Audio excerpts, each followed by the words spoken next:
Bonjour à toutes et à tous. Bienvenue pour cette 4e journée de ce parcours des 10 jours de prière.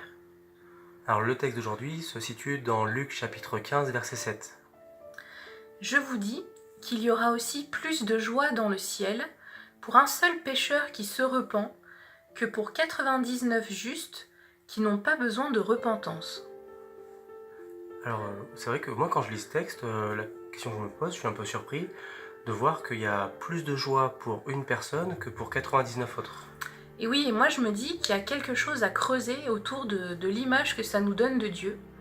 Et notamment, ça me fait penser à la parabole du fils prodigue, ou plutôt du père aimant, qui se situe quelques versets après dans Luc 15, verset 11, et notamment l'attitude du père par rapport à ce frère aîné qui est resté à la maison et qui se plaint de la joie qu'a le père de retrouver son frère, cet autre fils qu'on appelle prodigue, qui a quitté la maison.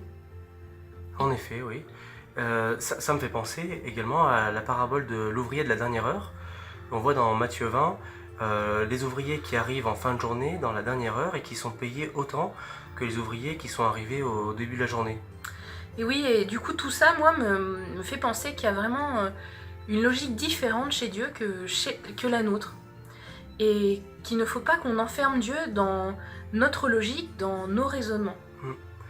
Ouais, moi ça me rassure finalement parce que je me dis que je peux être isolé, je peux être esseulé et j'ai mon Dieu, mon Créateur qui va venir, qui a de la joie à venir me récupérer. Et du coup, moi, je suis interpellée et nous avons envie de vous proposer, en fait, ces sujets de prière. Tout d'abord, la louange à Dieu pour son amour et pour sa logique, qui est différente de la nôtre et bien heureusement.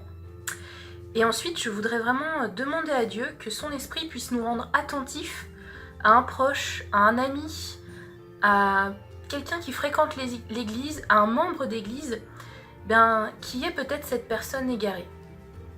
Ce texte nous encourage à ne pas renoncer. Bonne journée à toutes et tous autour de la prière et de ses réflexions. Au revoir.